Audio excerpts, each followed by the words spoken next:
திருமாலிருஞ்சோலை. இது 108 வைணவ திவ்ய தேசங்களில் ஒன்று. இது எங்கே இருக்குது அப்படின்னா மதுரை அழகர் மலையோட அடிவாரத்தில் இருக்குது. இந்த இடத்த அழகர் கோயில் அப்படின்னு சொல்லுவாள். இங்கே பிரதானமாக இருக்கிற பெருமாள் மூலவர் அழகர் ஸ்ரீ பரமசுவாமி, உற்சவர் சுந்தரராஜ பெருமாள், தாயார் சுந்தரவல்லி. இந்த கோவிலுக்கு நம்ம போகிறதுக்கு முன்னாடி சுற்றிற கோட்டை பார்ப்போம். 2 கோட்டை இருக்கும். ஒரு முழுமை பெறாத ஒரு கோபுர வாசலும் இருக்கும். அது இன்றைக்கி கொஞ்சம் ஒரு இடிஞ்ச நிலையில் இருக்குது. ஆனால் பார்க்குறதுக்கே ரொம்ப பிரம்மாண்டமாக இருக்கும். இதையெல்லாம் தாண்டி தான் நம்ம போகணும். இப்போ இந்த 2 கோட்டை என்னென்னா இரணியன் கோட்டை, அழகாபுரி கோட்டை. அதாவது உள்கோட்டை, வெளியில் ஒன்று இருக்குது வெளிக்கோட்டை அப்படின்னு சொல்லுவாள். அதுக்கப்புறம் நம்ம 18 படி கருப்பண்ண சுவாமி அவரை பார்ப்போம். அவருடைய அந்த கோபுரம் இருக்கும். அதுக்கப்புறம் இன்னும் கொஞ்சம் நடந்து போனோன்னாக்கா நம்ம கள்ளழகர் கோவில், அதாவது திருமாலிருஞ்சோலை சுந்தரராஜ பெருமாள் கோவிலில் நம்ம சேவிக்கலாம். இந்த கோவிலோட ஸ்தல புராணம் என்னன்னா, சுதப முனிவர் அப்படின்னு ஒரு முனிவர். அவர் இந்த இடத்துல ஓடுற நூப்புர கங்கை, ஆகாச கங்கை, அங்கே நீராடின்னு இருக்கார். அவர் அப்படியே தன்னை அந்த நீருக்குள்ளே அப்படியே முழுகி இருந்திருக்கார். அப்போ தான் துர்வாச முனிவர் அங்கே வரார். இவர் துர்வாச முனிவர் கவனிக்கலை. துர்வாச முனிவருக்கு கோபம் வந்துடுது, தன்னை இவர் கவனிக்கலையே அப்படின்னு. அதனால் இவருக்கு சாபம் விட்டுறார் கோபத்தில். என்ன சாபம்னா, நீ ஒரு தவளையா மாண்டுகமாக நீ மாறுவ அப்படின்னு சபிச்சுடுறார்.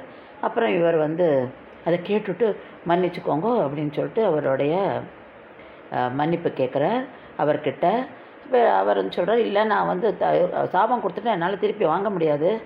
நீ ஒன்று பண்ணு, இங்கே தபம் இரு, அப்போ சுந்தரராஜ பெருமாள் வருவார், உனக்கு உன்னோட சாபத்துலேருந்து உன்னை நீக்கிடுவார் அப்படின்னு சொல்கிறார்.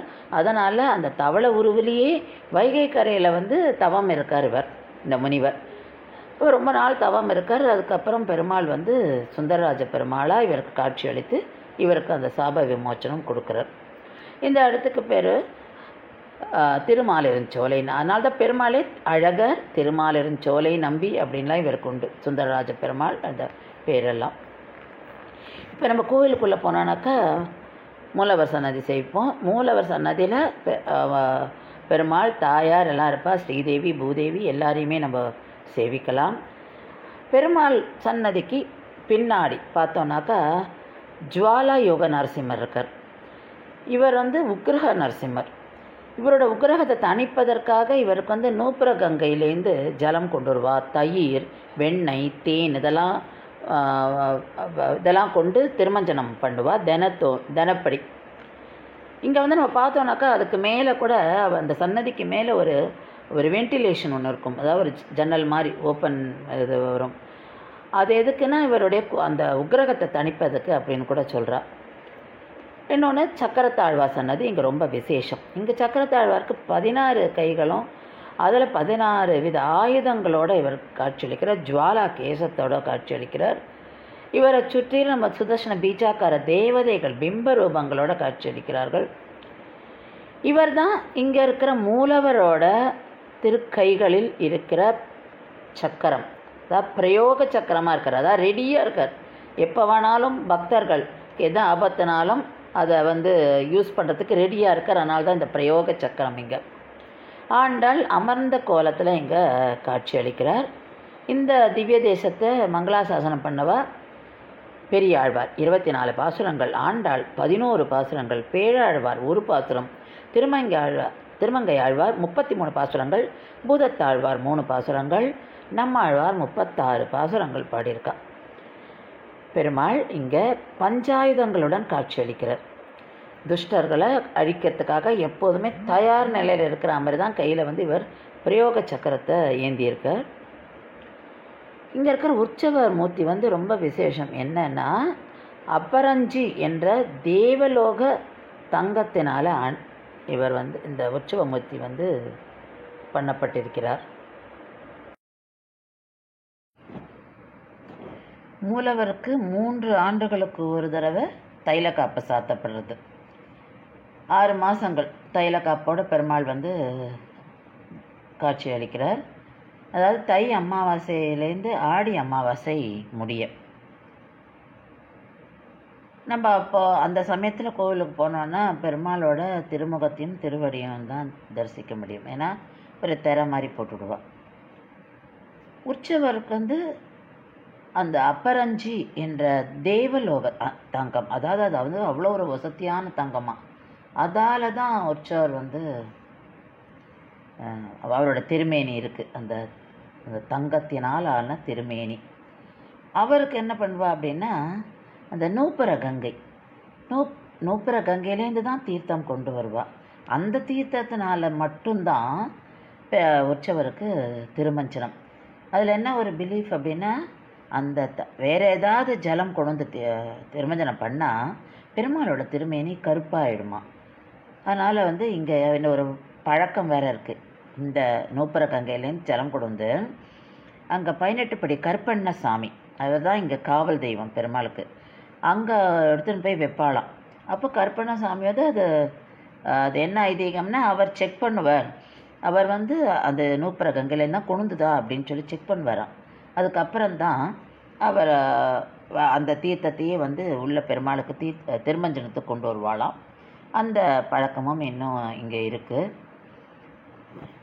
இந்த நூப்புர கங்கை அப்படின்னா என்ன அப்படின்னா, அது ஆகாச கங்கை. அதாவது வாமன அவதாரம் எடுக்கும்போது பெருமாள் தன்னுடைய திருக்கால்களை அப்படி தூக்கும்போது அப்போ என்ன ஆகுது அப்படின்னாக்கா, அவருடைய அந்த தண்டையிலேருந்து கங்கை பட்டு அதுலேருந்து அப்படி தெரித்து பூலோகத்துக்கு வருது.